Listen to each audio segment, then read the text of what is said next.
All right. Hi, everybody, and welcome back to the Popular Music Books in Process series, a joint project of IASPM US, the Journal of Popular Music Studies, and the Pop Conference.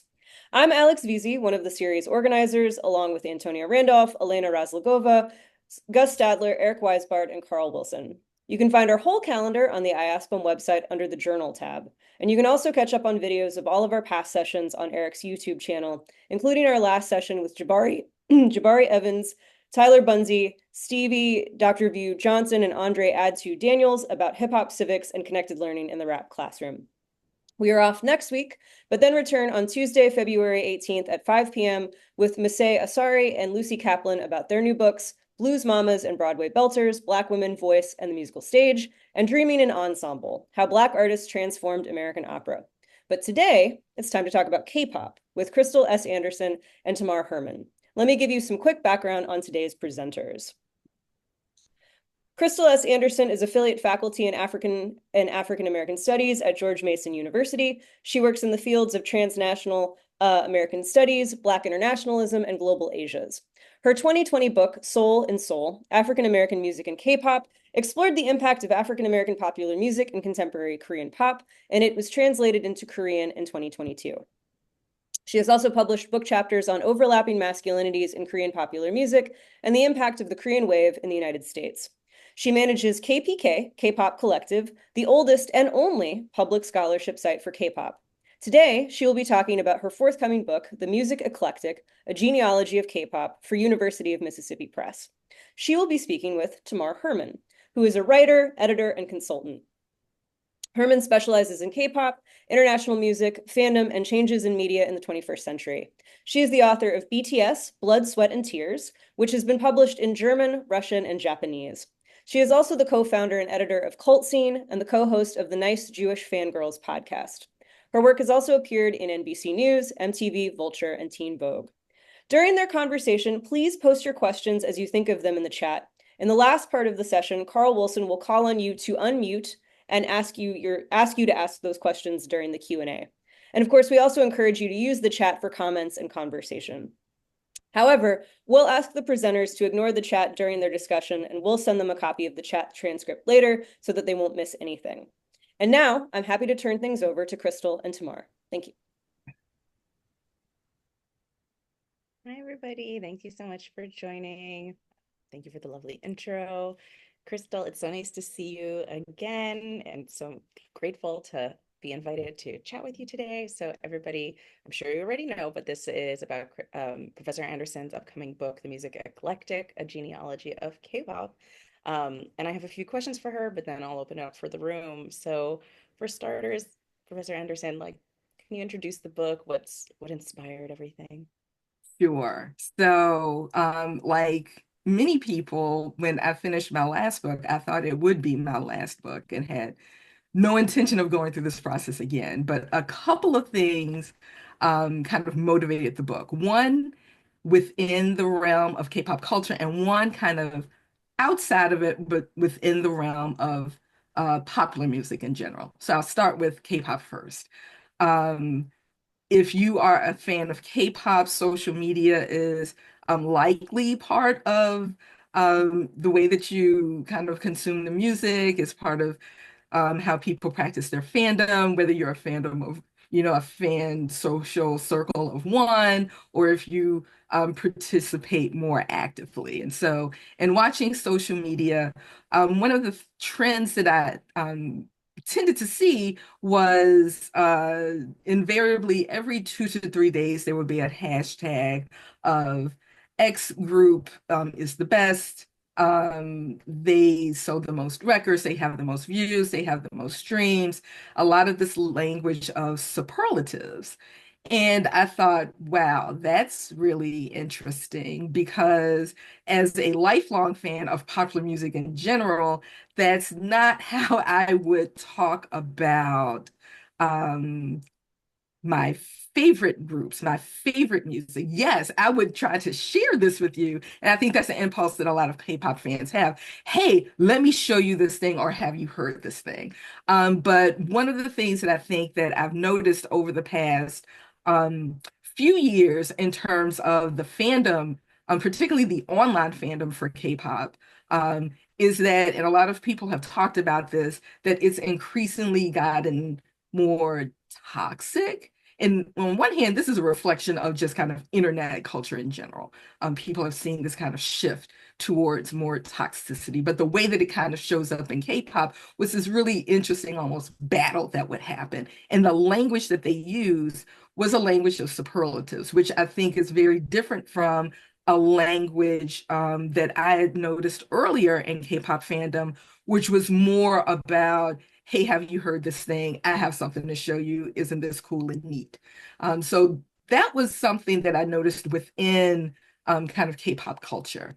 Outside of K-pop culture, but in the realm of popular music, I fell down a rabbit hole of people reacting to a song for the first time. And so apparently there's just this kind of circuit of music reactors. They're super diverse. They come from various countries. They are in different age groups. They're just completely varied in terms of their knowledge of music. And someone will pick a song and they're like, hey, people in my comments said I should listen to this song. I am fascinated by watching somebody hear a song for the first time that I've heard 50 billion times in my life. And so I watched a reaction video to a group of people listening to Three Dog Night's Eli's Coming, and fascinated by this because they had no background on Three Dog Night whatsoever. They had no context for this. They are just simply listening to this song. And I'm like, wow, this is really interesting in terms of being an academic because we tend to just ask the questions and we can't shut it off.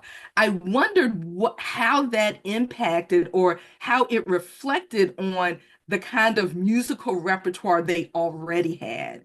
And it made me realize that everybody's musical repertoire is different, but whatever it is informs the music that you are exposed to, the music that you seek out, and then just your musical knowledge whatsoever in general, and that impacts your view of music. What I found fascinating about these reactors is that no one ever said this is an old group. No one ever said this music sucks. What was missing was a lot of the toxicity that some people say that they see in K-pop circles.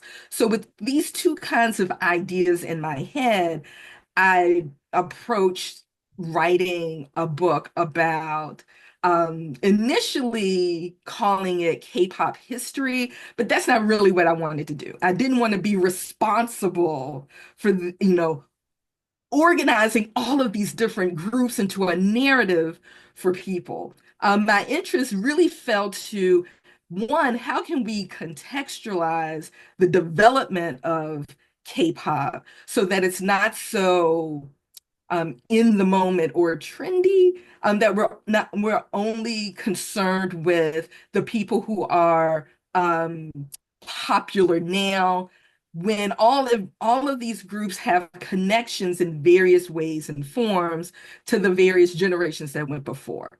And so the history became a genealogy, and it became more about connection. I'm very influenced by Elijah Wall's book, How the Beatles Destroyed Rock and Roll, because in his intro, he talks about, and I have witnessed this. I used to have a colleague who was like, I hate the Beatles. They are so overrated. And I'm like, slow your roll, calm down. But the emotion behind this was prompted in part by how people couldn't have a conversation about rock music or music from the 1960s or whatever without invoking the Beatles and then placing them at the center of the narrative in a way that marginalized everybody else and wasn't really reflective of the context around which the Beatles kind of developed. I mean, so in that intro, he talks about connection, and that's what I wanted to talk about. I wanted to talk about the connection between groups across generations, to artists that are not K-pop artists, but Korean popular artists, and how K-pop acts as a gateway to those artists without which people in the West would not ever be exposed to.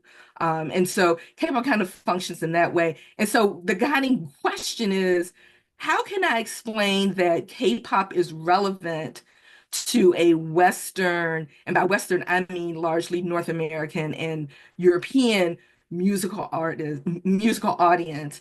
How can I explain why K-pop is relevant to them outside of these kinds of most greatest, most streams, most views, these market metrics. So that's the motivation for the book that is kind of a history, but has an argument too. And it's one of those things that I've been kind of struggling with as I write.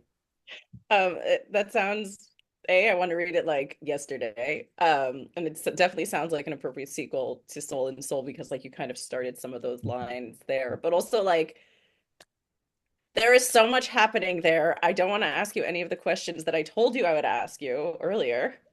But my like so many thoughts that I want to go back to later, but I want to kind of hone in on the title. What does the title have to do with anything you just talked about?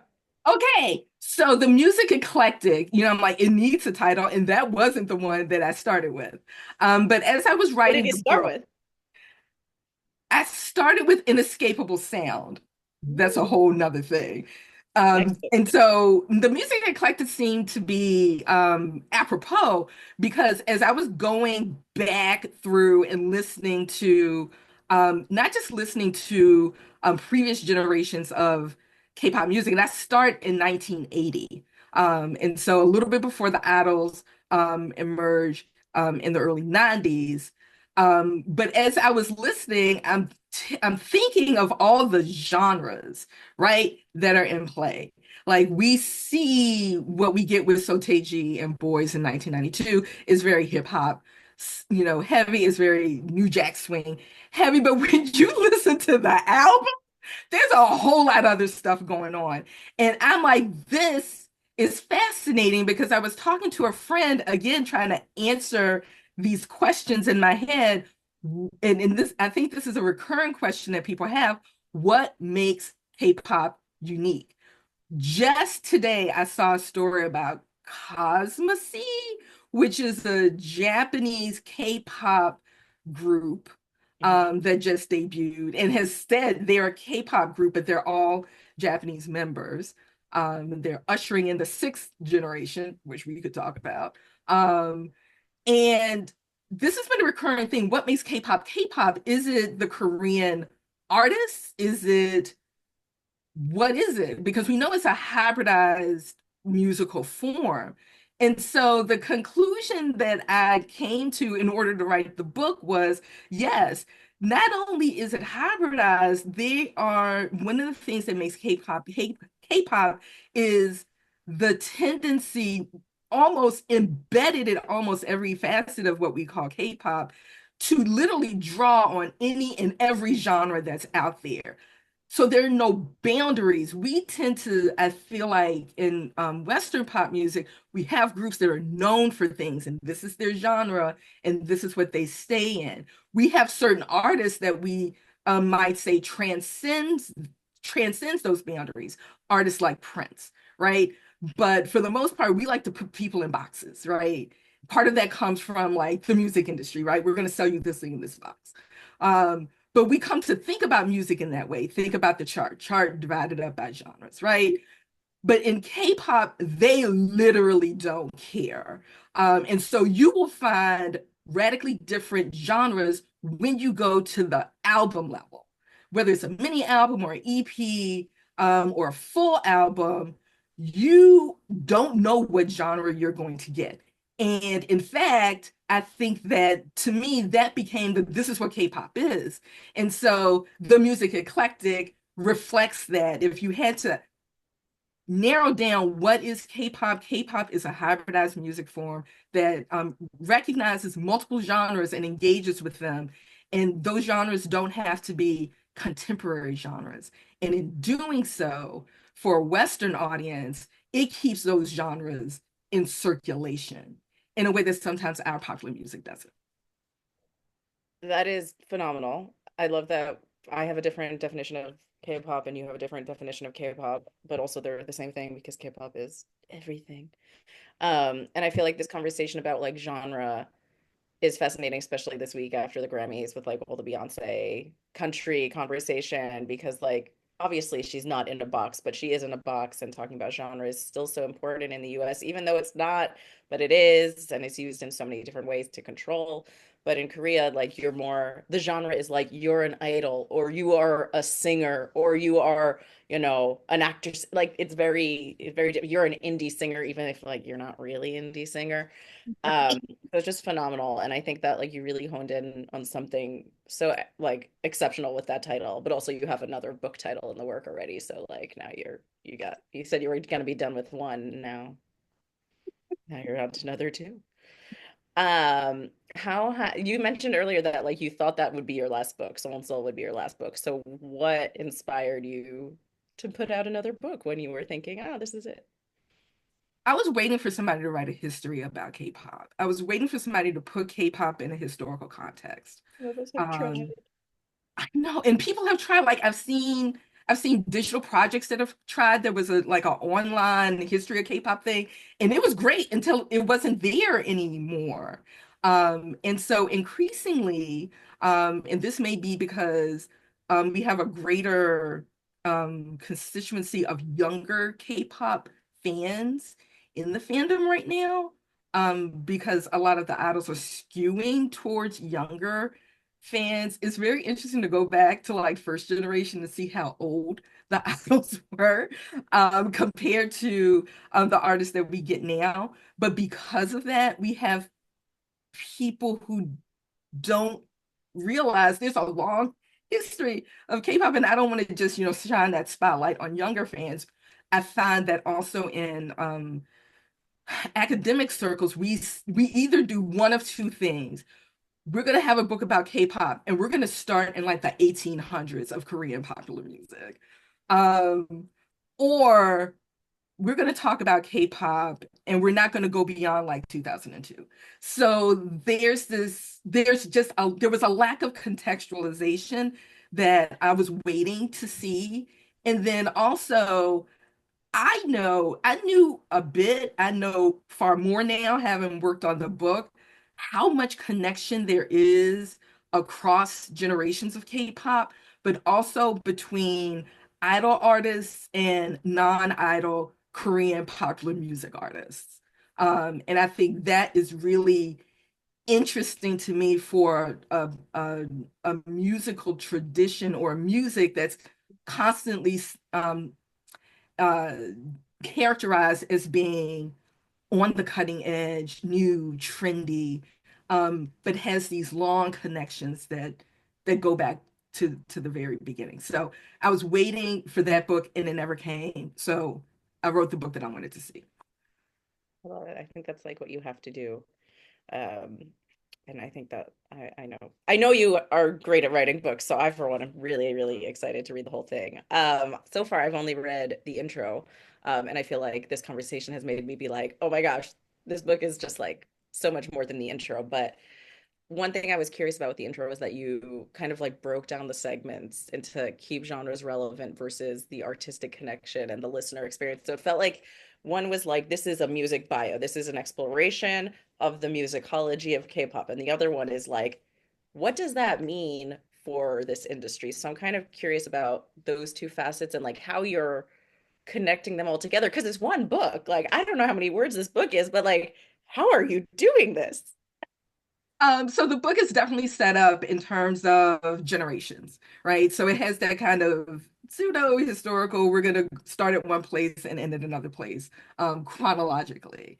Um, but in wrapped up in that and connected to that is there's the music, and then there's the way that and by we I mean kind of contemporary K-pop fans, many of us were not back then, way back when, especially when we're talking about pre-idol groups and first generation groups. So when we contemporary fans recreate or interact or try to make sense of that those early periods, it's done in what I call retrospective media. And my favorite retrospective media are playlists. So if you go on YouTube, and YouTube is my favorite place to find playlists, you go on YouTube and you see top first generation songs or best um 1990s K-pop. That's us recreating, right? Those earlier periods. Because again, when you look at the date on the playlist, they are not contemporaneous when these people were active because there was no social media back during that time. So we're recreating the past, right? These are fans because who else would make a playlist on YouTube?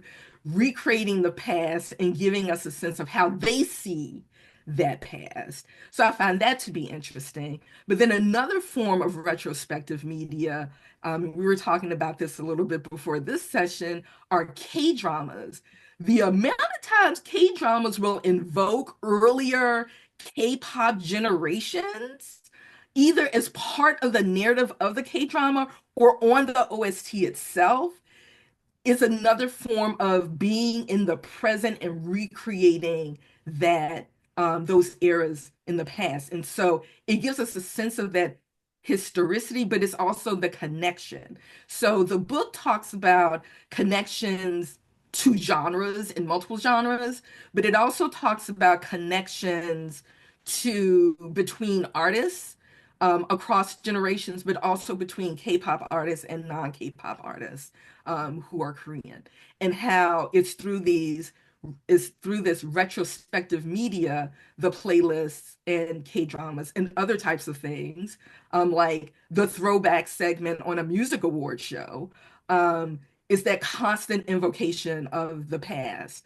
And so how that impacts the way that we see K-pop as a whole. And when you start looking, it's not accident that there's a frequency with which K-pop likes to make that. Let's go back in the past.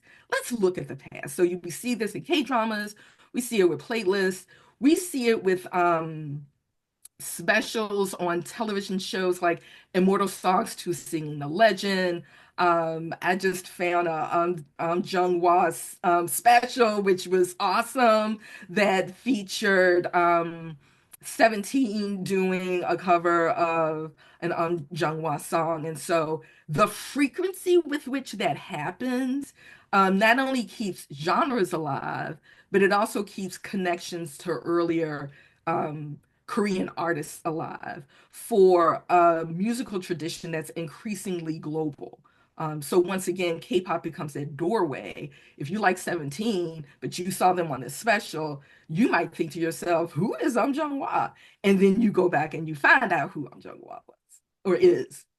It's yeah, as you were talking, I'm like, oh my gosh, and there was this and this and this and this, and like so Taiji had the album and like, I was just watching Zero Base One perform Mr. Bad Girls Generation, and at the NCT Dream concert they're performing, Candy, and SM keeps on releasing all these older Yeah. songs. Like it's very intentional, and like sometimes you just think it's kind of, oh, people nostalgia sells, but you're right that nostalgia sells more in K-pop, I think, than maybe in the US. Like I feel like, yeah, sure, Beyonce did Blackbird, but that's not something everybody always does. We do have these covers, but it's not quite the same. Mhm. And I just was having a conversation with someone, not just about K-dramas, but about how someone was saying like, oh, all these second generation songs are trending now on TikTok. And I'm like, half of those people are K-drama actors now. And also like all those songs are trending on TikTok because they were originally going viral on YouTube. And like at the start of the internet, like Wonder Girls and Girls' Generation, like these were all songs that I know the dances still, like, well, not Girls' Generation, I can't do the leg kicks. But Yeah. uh, but one thing that I keep on thinking of is when you were talking in the intro, you were mentioning how like a lot of this is like because of online, but there's always also been sort of that intense bestness of fandom innate in K-pop. Like I keep on thinking of the scene from K-drama Answer Me 1997, where the HOT and the Jet Skis fans are like literally beating each other up outside an award show, and then like a random soloist wins. And like if you've not watched the show, you should watch the show, but it just feels like so iconic. So so curious how you feel, delving into the history from the historical uh, from the historical perspective, like starting like fans online are all about the best, but it feels kind of like maybe it's always been about the best, or is that totally wrong? So I think part of this has to do with the single fan, multi-fandom conundrum, right? You definitely have always had single fandoms, and like, look, it's the one group and it's the only group and that's all we're doing. No, again, questions that someone should pick up in some research include, is it true? Because we just kind of think that it is, but no one's done the work to say if it's actually true. Is it true that global fans tend to be multi-fandom and Korean fans tend to be single fandom? We know there are multi-fans in Korea, but the sense is if you're a global fan, you didn't have the luxury unless you had like a lot of self-control just to stop at the one K-pop group. Particularly if you're a fan of a certain fan age, so not your actual age, but how long you've been a fan, and when you became a fan. So when I became a fan, it was like we were transitioning into third gen, but those second gen people were still around. And my first K drama was Boys Over Flowers. So it was just always going to be a second gen party for me. But it never occurred to me, let's just stop at Double S 501 and not pay any attention to Super Junior or Girls' Generation or TVXQ or Infinite or VIX or any of the, it never occurred to me. I'm like, yeah, what else we got? So part of it, I think, is that dynamic. If you tend to be single fandom, then yeah, you might be in these streets, fighting people. But if you're multi-fandom, that literally doesn't really make a whole lot of sense. It's like pick your favorite child. Like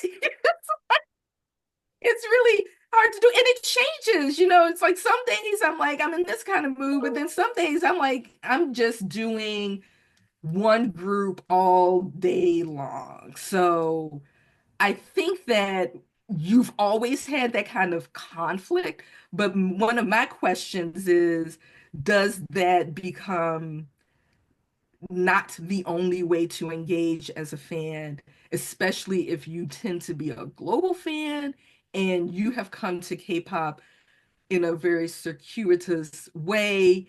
And also, if you've been a fan of other things. So in academic circles, people tend to define fandom based on Star Wars, Star Trek fans, right? That's a different dynamic, and that's where you might likely see people scuffling in the street. But that's very different than other types um, of fandom, I think. And so when you became a fan, if you were like the only one, it was kind of hard for you to engage in that kind of discourse. Whereas I think we're in a different place now, here in 2025 in terms of K-pop fandom, where there's a ridiculous amount of choice. And you now have people who have seen a particular kind of um, e- um, fan practice. So your fan practice when there was not a lot of activity on the internet might be very different from someone else's fan practice whose only fan experience has been one that's very mediated by social media. Um, I don't know if that answered the question, That's a but question. words came out. There's first of all, words are always an answer to every question. But also, I don't think there's any right or wrong answer, right? That's what we're here for. That's why all the words are going to be written either by us or by somebody else. I have different thoughts. You have different thoughts. I always associate it with money. Like you have to pick and choose. You're going to invest your money Mm. in one direction. And for like in early days, international fans didn't have that option. And also your double S 501 reference just reminded me that Boys Over Flowers had like the best soundtrack of all time with like Shiny and Kara and everything. And I'm like, where's this generation's version of that launching all these careers from a K-drama OST of idol groups? We don't really see that. Yeah. I have so many thoughts. I could talk to you forever. How is your experience, not just the research itself, but like how have you found writing this book versus your previous books? Does it get easier, third book, A Charm? Um, it's different in that the first two books had a definite argument. Like, I'm gonna, I have this idea and I'm gonna show you this and these things. And I think it's because it's chronological. Again, I had to stop calling it a history because I'm like, I cannot do the plethora of first generation groups. I cannot do it. I can't explain to you why Click B or Cleo or Chakra is not in the book. And so I had to have a particular kind of narrative. And so that's one of the things. One of the things that when I wrote the second book that a reviewer said is you've got too many examples because I want to talk about all the music. Like, can you cut these down? And so I'm trying to be really conscious of not like throwing all of the examples out there because the book is for K-pop fans, but it's also really conscious of the many conversations I've had with friends of mine who are not K-pop fans and trying to understand why you listening to this music and you don't understand what they say. How would you explain K-pop to a non-K-pop fan in the West? And so that's one of the things I'm trying to be conscious of as I write the book. So it really is being more selective with the examples and really intentional about who you're talking about. And when I first started, I'm like, I don't know how I'm going to do this. By the time I got to third gen, I knew who I had to go back and get. Um, because I'm like, they're still showing up. I have to go back and talk about these people. And so it's been this kind of more ping-pongy. Whereas writing the other books, it was clear where the direction of the book was going to go. That is so fascinating. And I love that you're like writing the book for everybody, honestly, the people who are in love with K-pop and the people who are just like don't get it. Um, and I'm so curious about like who maybe expected or unexpected, like you felt like maybe spoilers biggest through line ultimately ended up being, or just like a few people. You don't have to like pick and choose a baby, just like no favorites, just like general. Did you have any like did anything sorry, did anything particularly stand out to you? Yes. So it's always great to write a book and be surprised. When I wrote Soul and Soul, I was surprised by 2 p.m. Like I knew they were sexy, but when I went through their discography, I was surprised at the vocals of the group as a whole. With this book, it's Kim Won-sun. Kim Won-sun was called at the beginning of her career the Korean Madonna, one of several women dubbed the Korean Madonna. And so when you go back and you look at her, I look at her and like that's 1980s Kim Wilde, Kids in America, because that's where I place her in my imagination. But her career, and you'll know this, Tamar, she just did a single with Selgi from Red Velvet. She's had a constant career. So she's like always there. She's always there. And that really surprised me because one of the things that I do with the book is as I go through the generations, I make a point to remind people the previous generation never stops making music. They're still in the music scene where we get the emergence of the new generation. And here's Kim Won-sun. She's still there. She is just still there. And not only is she still there, like people want to work with her. They acknowledge her as this legend of Korean popular music. And she's a woman and she's still there.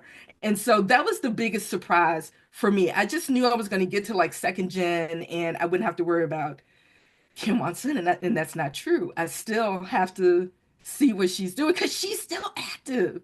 It's crazy to me. She really, I like we've a we I wrote with a few people a big Rolling Stone Korean music list, and we were like she needs to be on it. Like they were trying to make specific cuts and get more trendy. We're like no, like she needs to be on it. Like obviously the Madonna, metaphor comparison is really obvious, but I also keep on feeling as you're talking, I'm like, oh, she's the IU of her generation, and IU has covered her because IU has a cover album, and she did cover her the clown song, the Piero who Yeah. laughs. Um, I don't want to keep us talking so long. I don't even know how much time we have, but there are so many good questions. I want to get to some of the questions in the chat, but I have two more questions. And one of them you just reminded me of is like, or not reminded me of, you made me think of. There's a lot of idols right now who are very popular, who are children of previous generation singers. Has that come up, or like, have you thought about that at all? Like, I am obsessed with it.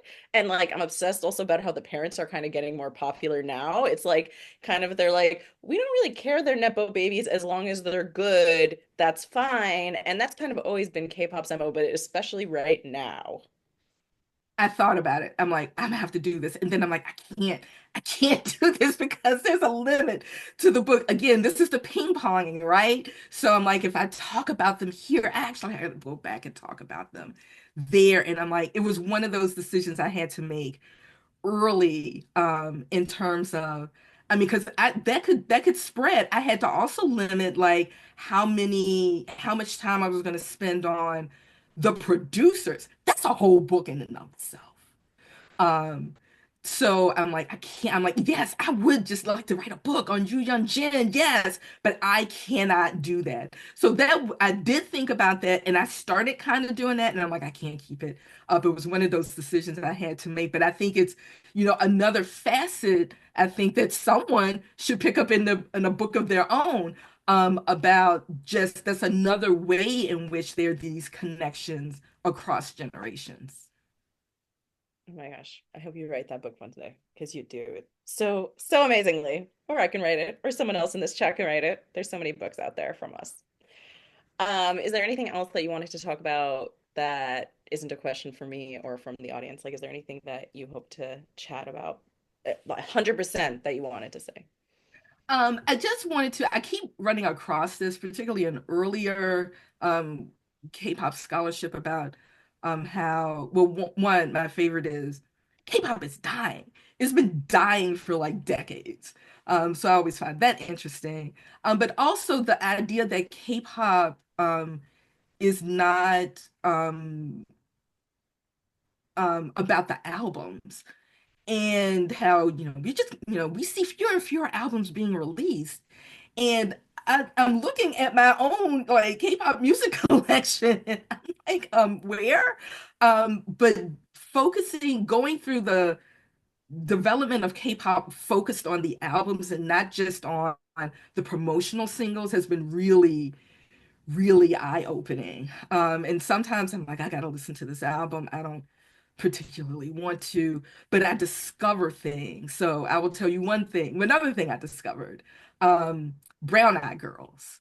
Everything I'd heard about Brown Eyed, I mean, I'd seen Brown Eyed Girls, and the discourse around Brown Eyed Girls, they're out there, they're fierce, and no one ever told me that Brown Eyed Girls actually started as a vocal group. So when you get to the albums of Brown Eyed Girls, it's just a completely different thing. So now I'm like, oh, I have to put them now in my kind of contextualization. I have like Big Mama and I have Mama Moo, and then I have Brown Eyed Girls kind of in the middle of that.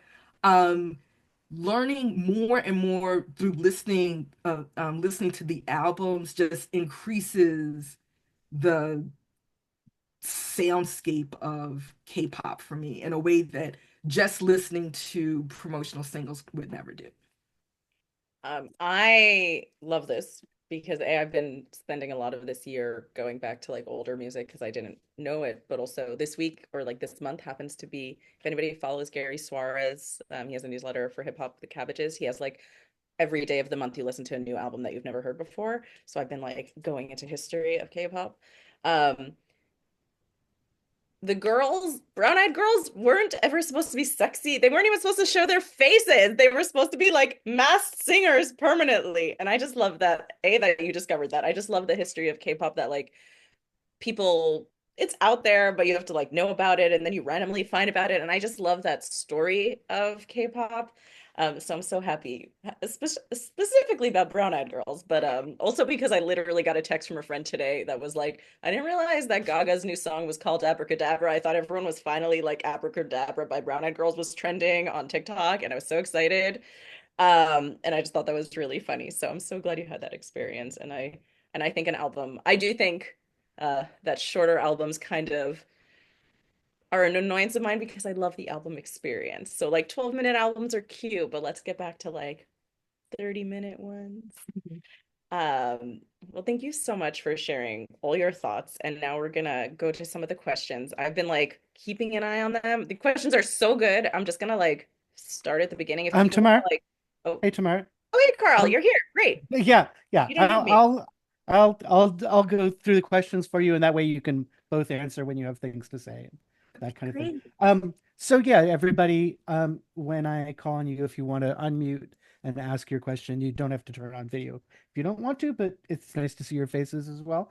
And the first we had was from Sam James on fandom versus the press. Hi, everyone. Versus the press, that is how that came off, and I'm sorry, Tamar. My question is for both you and Dr. Anderson. I am also a K-pop researcher and K-pop scholar, and I'm curious about specifically fandom scholar. So I'm curious about this superlatives conversation, Dr. Anderson, and someone else asked a really good question kind of near the bottom. It was about this. The superlative question when we're like trying to rank people and how that comes into conversation with things like Billboard charts or just popular press articles about this is what fandom is doing. Look how impressive K-pop fandom is, but the way that we measure that is still in the way that we use metrics for it. I don't know. So anything about that conversation, I'd love to hear.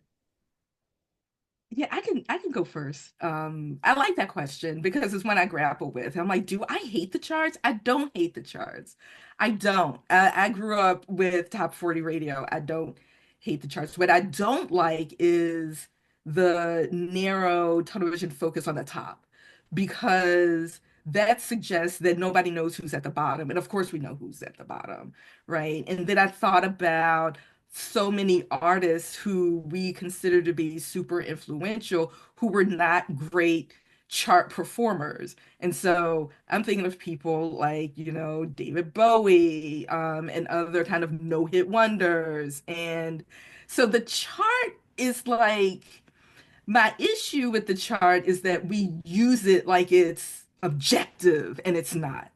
If we used it like, let's see who else is at the bottom, because it's a whole thing, right? It's the music of the time. And so when I think about, my own kind of music experience, I'm like, yeah, sometimes you got tired of the people who were at the top because this was back with radio. They were like on super heavy rotation.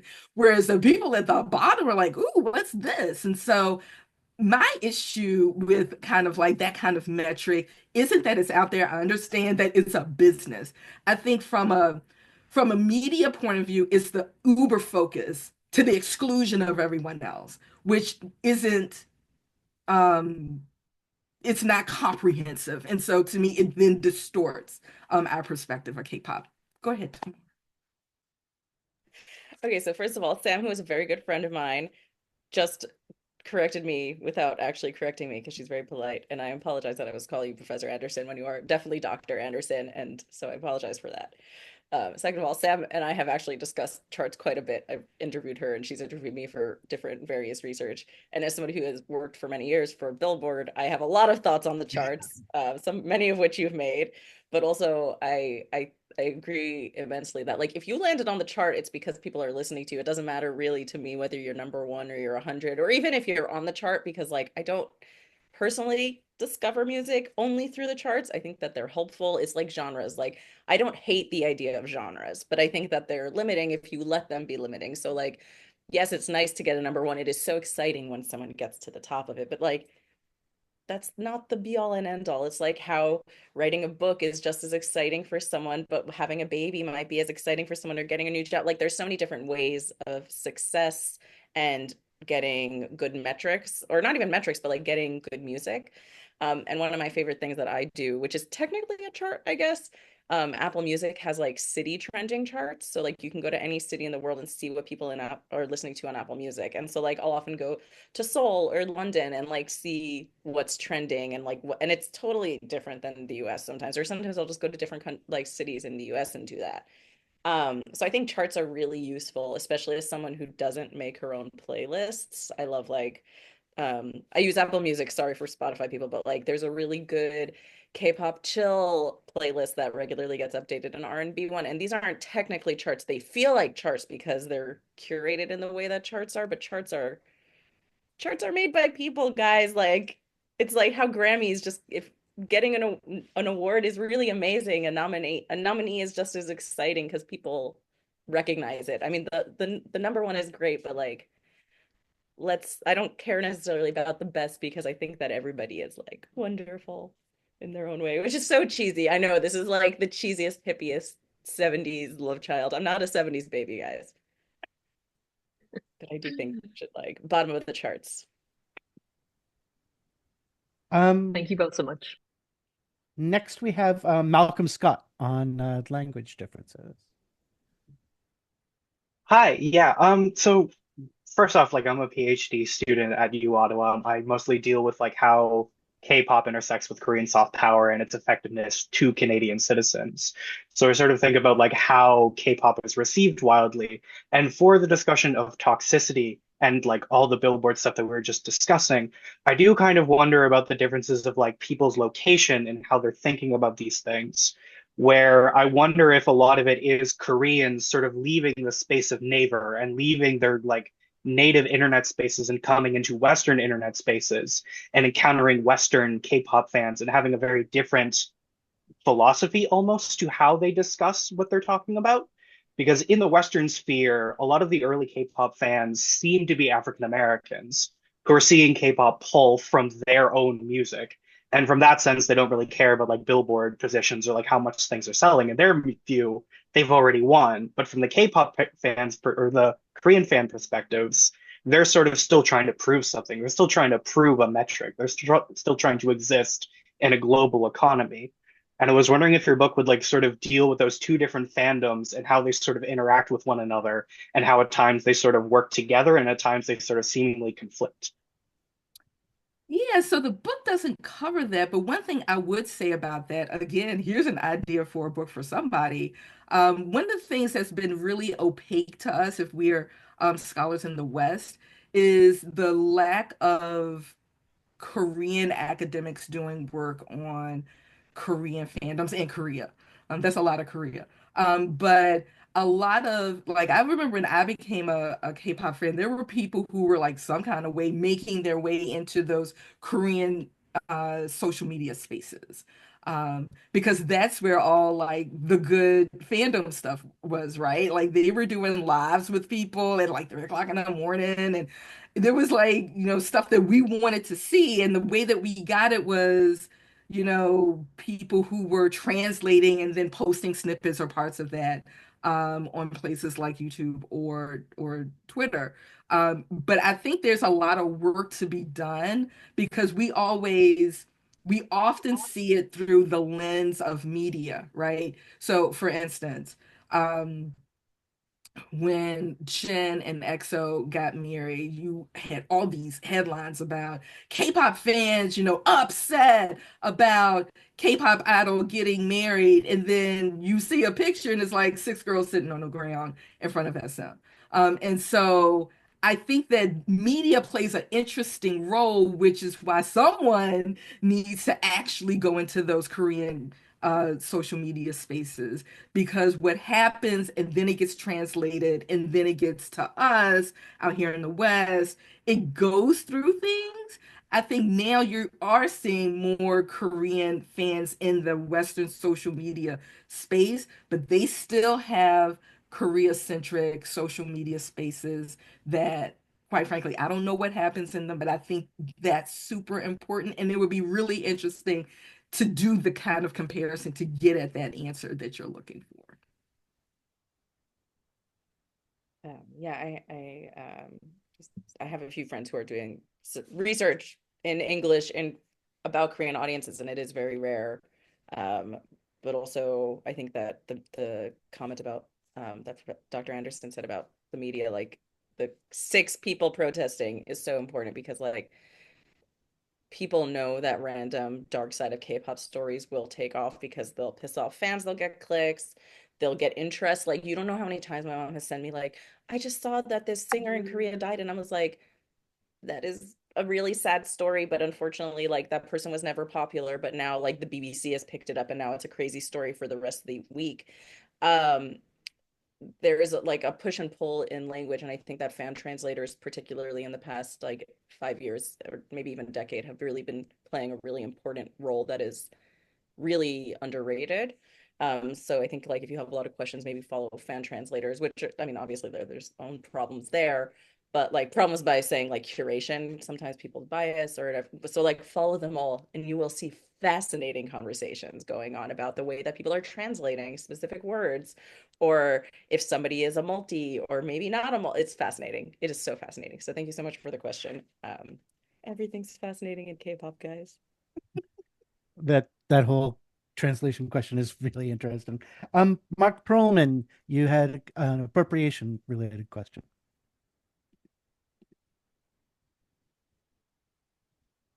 Is Mark still there? Maybe just read it. Yeah. Let me scroll back up. So it says, this is perhaps out of left field, but I'm curious about the accusation that K-pop is cultural appropriation of Black music.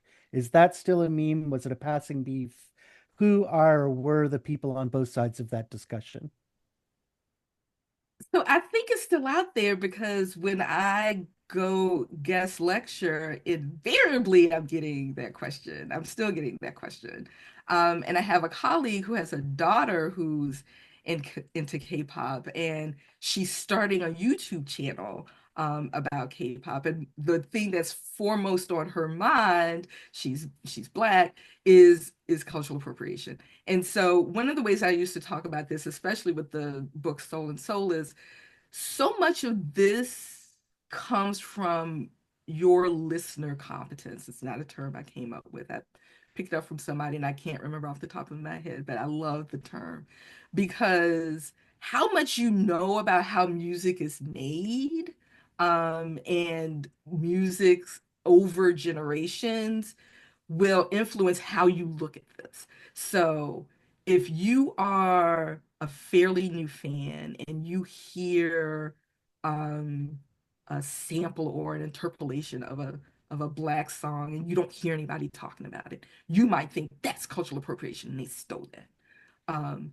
However, if you are a person who has a wider listener competence and you understand sampling and interpolation, and maybe the idea is, yes, I want you to know that this thing is here because I want you to know that you know this and you know what the original is, and you're like, oh, this is kind of interesting and nice, is a completely different experience. And so a lot of times, particularly students will want to have like this back and forth about, what is and what isn't. And I've talked to many students and they feel this. A lot of fans of color feel it. And I'm like, yes, I know you feel this, but my question is, why?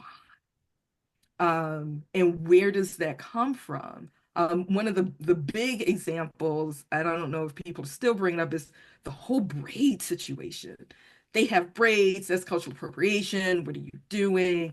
And so I asked a student of color, I'm like, explain to me why you feel like this member of Blackpink is being disrespectful. I'm older and have a really dark sense of humor, so I'm trying to keep that in check when I talk to young people because my usual response is usually, look, as long as they look nice, I don't have a problem. What they did to Kai that one time, that was a crime. So she's like, well, it belongs to us. And I'm like, how are we going to collect on that? Like, I'm just trying to, and what it really boiled down to when you talk long enough is what they perceive is the lack of recognition. And then I say, well, how would you like that recognition to get to you? Because I know this person worked with this person on this album. These people were choreographers for this choreography. Like, what is the responsibility of the fan to know what the engagement is in legitimacy, legitimate engagement with the originating culture? Because again, if most of your fan experience is on the internet, we have some challenges with that. And so I always just encourage them to know more, because this can't be a one-way street. You can't accuse K-pop artists of not knowing anything about Black culture if you can't tell me anything about the Korean culture you're currently consuming. So I try to keep it as a teachable moment, but I do still get those cultural appropriation questions. Thanks. Tiffany Ta, um, on your cognition and theory question. Hi, thank you both so much for your time and thoughtful discussion. I'm a third-year PhD student in music theory at UC Santa Barbara with an emphasis in cognitive science. If I pass my qualifying exams this summer, I will be starting to dissertate in the fall. My dissertation topic will explore the various reasons K-pop is so effective for so many people. Basically, I want to find out why people love K-pop so much. There are so many necessary and moving pieces that connect to make up K-pop. I find it hard to narrow it down to a list of topics that's realistically doable for a dissertation. Is there any area of K-pop that you think would be important for someone to research from a lens of music theory or cognition? I'm especially interested in semiotics of music.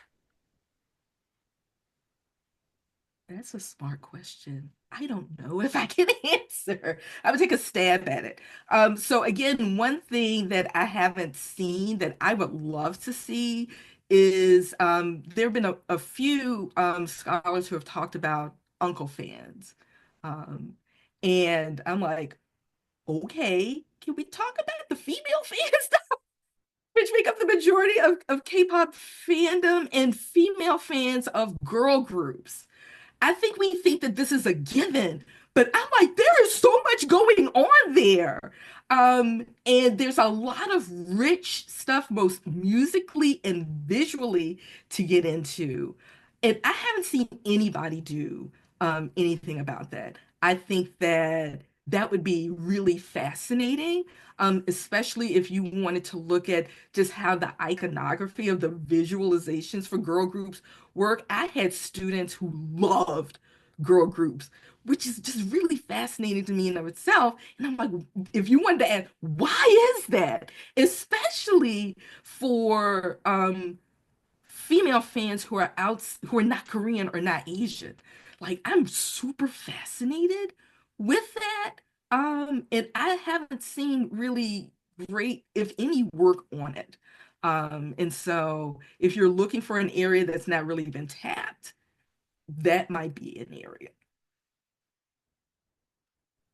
That is a great answer. And Tiffany, I'm so impressed that like you came to this and you were like, let me know what I should focus on. So like good for you, like really good for you. And also if you do end up doing this, I want to talk to you because that's literally how I got into K-pop, was like partially being like, I was a high school girl and somehow I stumbled upon Girls' Generation and Wonder Girls. And like to this day, I still am like looking to their careers and being like, ah, you are the girls who I always wanted to be friends with or be, or just like look up to, not at all my background or anything. I did go to a high school with 9 girls in my grade, so like Girls' Generation is my school.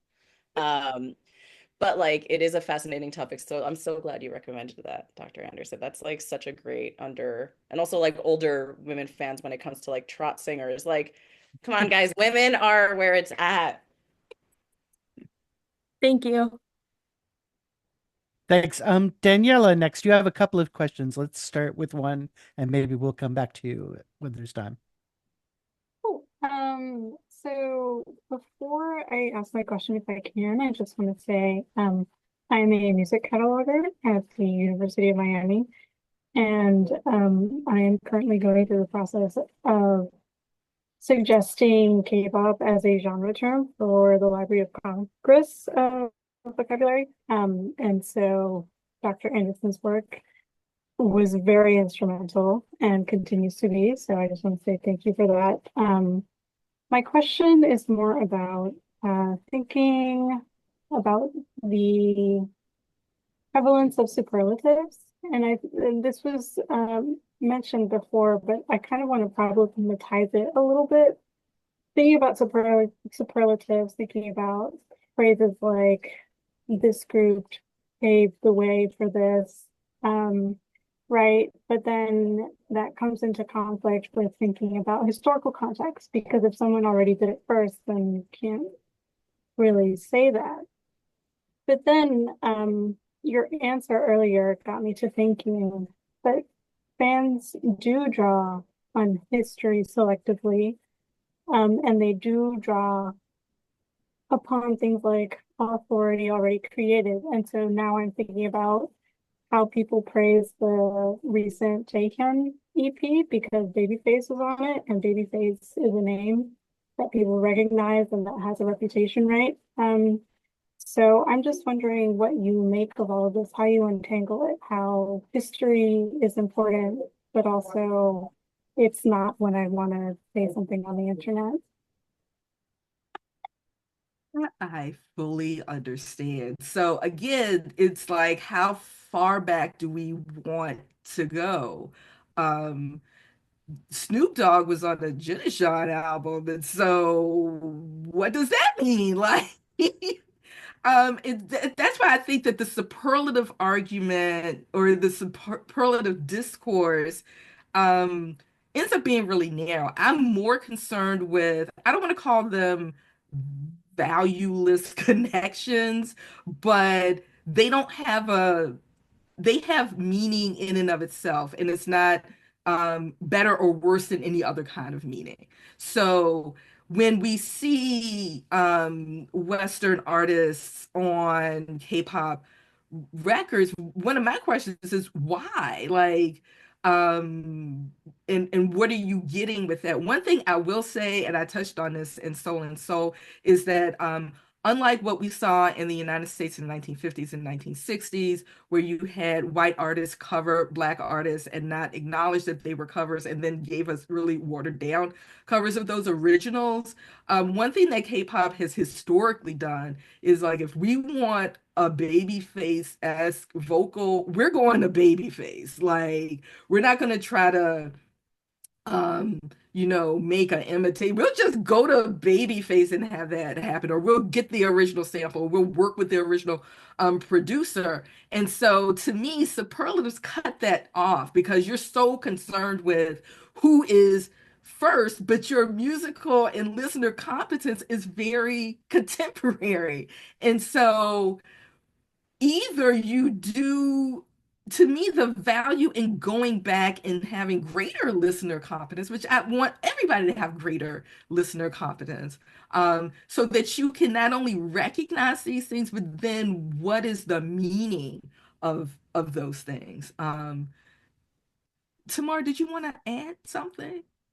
I think you just want everybody to like think a little bit more, and I love that. And because you specifically asked the question about like the pave the way phrasing, I always think of it as like you're right, because people do selectively, fans selectively pick. The companies, of course, are like, we know the artists and the companies are leaning into history and pulling from so many different facets. Like there was a whole conversation years ago about how Big Hit at the time was like obsessed with SoundCloud sound, but like that was a very niche music writer sort of conversation. Like you could see the exact parallels, but like that's not something the average fan or is gonna engage with necessarily.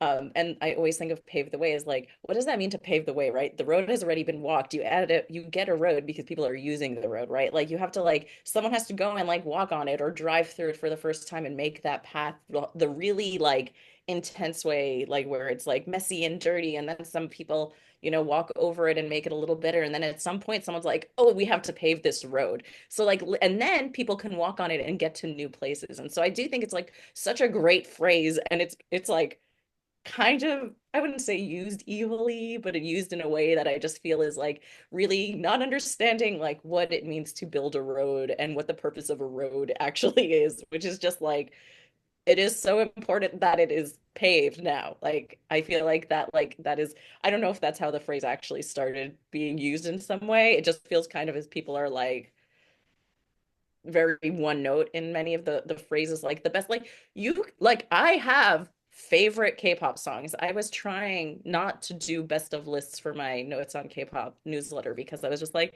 it doesn't matter if I think it's the best, it's my favorite. That's all that best means when one person is writing a newsletter, right?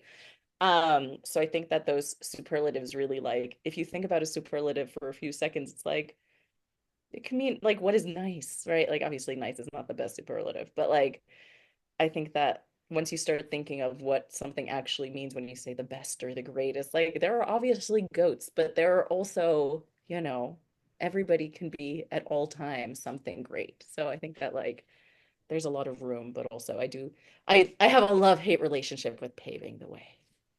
And I would also add to that, I think it's very interesting that this is the discourse in the West.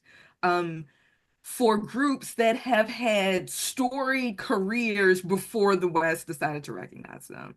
One of the things I talk about in the book is John Seabrook's New Yorker article, Factory Girls, right? And he's like, what is this? Like, like it's a brand new thing to him. By the time he decides to recognize who Girls' Generation is, they have like tons of albums, tons of tours, all these fans. Like, dude, you're late. So when we say those things, we're almost not acknowledging these whole developed careers that happened in Korea and East Asia, like they don't matter. And we're just kind of erasing them because we're only concerned about what's happening in this Western centric space. Thanks. Natalie, you had a bunch of questions. And in the interest of time, I'm going to ask you to start to narrow in and start with one. Absolutely. Thank you so much for your time. I'll ask my selfish question. I'm currently a musicology PhD student at UCLA studying the materiality of K-pop. How do you think CDs, album inclusions, platform albums, POBs, and the resurgence of vinyl LPs have influenced the history of K-pop? Tremendously, because it's always there's been a physicality to K-pop from I think the beginning. I went to a God concert and I was sitting next to a woman that was older than I was, and we were just talking, and I was just kind of, she's like, "Why are you here?" I'm like, "Why are you here?" And she said, "Oh my gosh, I used to buy CDs in the subway in Korea." Like the physicality has always been, I think, really important for K-pop. So another project for somebody is to actually look at that. And I know there's like a capitalist buy more stuff, make more money kind of element to whose photo card are you going to get with your CD? But I have also been fascinated. If you've ever gotten, like, I got Shinhwa's The Return. It came like in this huge box, and then in the box were like all these other things. I'm like, this is great. Like, on its own in K-pop is a whole topic to explore, and how that factors into the fan experience. I think it's great. I think that materiality is definitely a huge part of K-pop, and I think it's been that way for quite a while. Thank you so much. Thanks. Ji-yoon, you had a question. Yeah, thank you so much for sharing your research and your book. I was really fascinated to hear about your research. I have a question about how like small actors such as like fans or like even like lesser known artists contributed to the construction of history of K-pop, because oftentimes I always see a lot of people saying about through the top-down narrative, including like SM or YG, those entertainment companies, or like big names such as, BTS, Blackpink. But I'm really interested in knowing more about like small actors who have contributed this.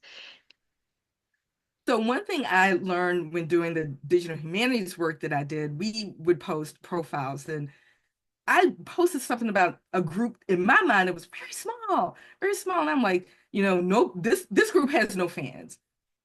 And then I heard from their fans. And that's when I learned everyone has fans, no matter how big, no matter how small.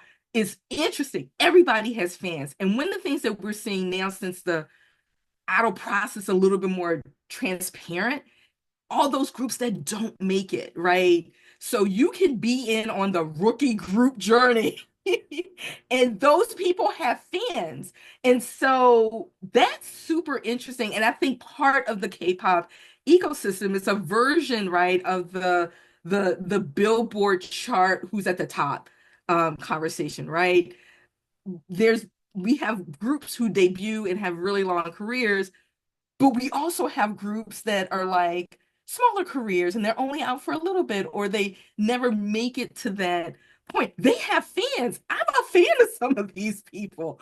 And so what is it like to be a fan of someone who's not, in the larger agencies or gets that kind of exposure? If you're doing fan studies, those people are fascinating to talk to. I had a student who was a J-pop fan, and the lengths to which she would go just to get the music are incredible. And that is, I think, another form of fan labor, just as important as the fans who are maintaining profile sites or who put together compilation videos, or fans who do cover dances in the middle of public spaces.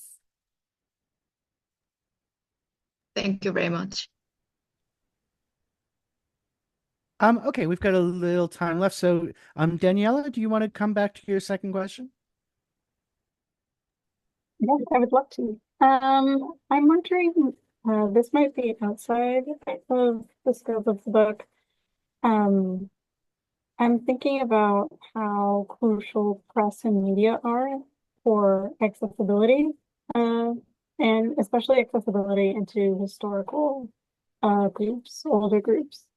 I'm wondering if you have any thoughts about that for international fans, where maybe I'm sort of dating myself and showing where I come from. But like I was very much into the Pitchfork, Spin, MTV, reading about the music that I was listening to, and then going back to the music, and that was a very that was a moment of acculturation for me. I don't know that K-pop necessarily has that same sort of field of acculturation. I'm wondering if that plays into a lot of what you're talking about. And also, I'm thinking about how K-pop is tied to broadcast television and how that media is also lost so easily with time, and what you make of all of it. That's a really great question, because in writing the book, trying to find those early clips, see, some of it is fan based, but some of it comes from broadcasters themselves that have begun to put older clips because they own them, right? I think part of the issue, particularly when you're dealing with the internet and media, is intellectual property and copyright, and how copyright is different, right? Depending on what country you're in. But we know in the United States, and on social media platforms owned by other people who will copyright strike your stuff, particularly if you have a site that you're trying to monetize, is an issue and does impact exactly how much material we have to be able to go back to. I also think that part of this is the downside of the global spread of K-pop, because back when the only way you could get your K-pop was to risk a virus on LimeWire, nobody cared. So you literally had more stuff um, because no one cared. Now we have more concern about things like copyright, and you're absolutely right. What happens to this incredibly rich stuff in order for people to put K-pop in a historical context if we're dealing with a medium and a platform that's notorious for things being there one day and not being there the next? We don't have those kinds of archival elements in place. It would be really great if someone could talk to the Korean entertainment companies and have them think about saving their stuff so that people can have access to it, so that we can maintain these kinds of conversations about K-pop's past. Tamar, did you want to speak to the other part of Daniela's question um, at the beginning about as an entertainment journalist about the press and coverage and its relationship to the fandom and to the industry? Yeah, I think correct me if I'm wrong, Daniela. I think your question was particularly about like discoverability and accessibility of artists, especially older artists. I think that certainly, I mean, like not just like tooting my own horn and like patting myself on the back here. Like I think that there have been times when like I've specifically covered an older artist, and people have either reacted really well, like I highlighted at KCON last year that God was like the highlight of the weekend essentially because they just put on such a good show, even though most people there weren't there for them, didn't know them. They're an older group. They're like I think they're all in their 40s, if not 50s. And they still got like the whole crowd. The whole crowd was like roused up and singing along and like doing all the dance moves. Like everybody was there. I knew them. My friends who I were with knew them. And there were definitely fans there, but like people didn't know them. And I just remember the reaction to that story was like one of the members of GOD shared it, and people in Korea were like tagging me and being like, wow, this is so amazing that they're getting like any recognition. And I just remember thinking like, you guys, I just like their performance. Like it was just like a really good show. But there is like some sort of conversation between like I could have just not talked about them, right? Like if I was just picking the trendy artists who were there, like I don't do that. Other writers might do that. And other writers might specifically only focus on like the top artists or maybe the indie artists or maybe like there's such a I don't want to say superficial, but like there is a way, like if somebody's not getting talked about, that impacts things. Like there have been times when I've been like, oh, I really should have talked about that because it was so good and nobody was talking about that. Like I literally Okay, I just called out a friend of mine who's a music reviewer. He runs the bias list, Nick James actually. And he runs the bias list and he didn't review the new AT song with Odetari SMB, which is like maybe a diss track against it's very intense. If you don't know what I'm talking about, look it up. And I called him out in my newsletter. I was like, why didn't you review this? Like, why didn't this song of all songs this year get your attention?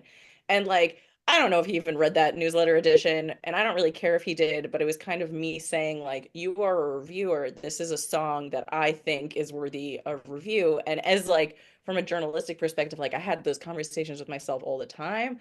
I had conversations with my editors all the time. Like, we need to highlight, like, there were some times when I'd be like, hey, a member of Girls' Generation just released this song. I know you do not care about Girls' Generation. I know they are not going to get you the most clicks, but if we don't cover them, it'll be really pathetic for our K-pop column. Like you have to cover the artists who are part of not just the zeitgeist, but also the history. Like I did a bunch of articles for as we've been talking, I've been thinking about these articles I did for Billboard that were literally like trying to get the historical narrative of like every time K-pop artists were ever on the US TV channels. And like we published it and then immediately people were like, oh, by the way, they were on like some cable channels in like the night. And I was like, what? And so like the whole picking and choosing and accessibility is like very sometimes it's super not intentional at all. Like I wish I could say that I was super intentional about all my coverage and I wish everybody was. But I think that like you're there is a choice being made by fans. I always say that being a K-pop fan and not Korean, wherever you are, is very political, even if you don't think it is, because you're like choosing to opt into this culture, this music that isn't your own. We don't necessarily talk about opera that same way. I do think it's sort of the same thing. And so I think that the coverage also, like, we still are talking about factory girls, and like we're still talking about how the coverage is. Like, I can, for every factory girls, I can name you another 10 other terrible ones. There was that with the Hollywood Reporter one of BTS where like the guy was like Google translating and looking them up on his flight. And it's just like that is an instance where like people just don't value K-pop enough, and that makes it to the media. And then there's times where people are like, I don't want you to cover this because you're too much of a fan. So you get all this interesting discourse between how the media in the US and the rest of the Western world handles K-pop. And so I think that like the discourse itself is part of the story, but I also think it helps craft the story. And like, you know, um, like if you open up Dr. Anderson's books, like there'll be citations of like journalists, and it's like terrifying sometimes when I'm reading a new book on K-pop. I'm like, please don't cite me. What if I like said the wrong thing and it wasn't the actual story? Or what if I forgot to cover something? Like, I'm crazy, obviously, as a journalist. But I think that it's like a really important aspect, especially like when it comes to discovery. Like, the reason people paid attention to different K-pop artists, like people are always forget that Billboard started their column in 2012. Like they were like, oh yeah, we're gonna launch with Infinite. Like if you ask the average K-pop fan when they think Billboard started covering K-pop, like they'll probably say BTS in 2018 maybe. So I think that that narrative is something, as Dr. Anderson was saying, is like think more critically a little bit about like the music and the history. And I think that's just this is, sorry, you asked me a question that like I could just go on about forever, so I'm gonna stop myself now. No, that's great. And I think that's in a music writing series, a great note to end on. I just want to thank Tamara and Crystal so much for this fascinating session that obviously we could have continued all night. And I just want to remind everybody that we're back in 2 weeks on Feb 18th, talking about Black women on the musical theater stage and Black artists in opera. So please come and join us then. And thank you everybody for attending. Thank you so much. This has been really great. Thank you for writing such a Thanks. good book that we all will be buying and reading and supporting.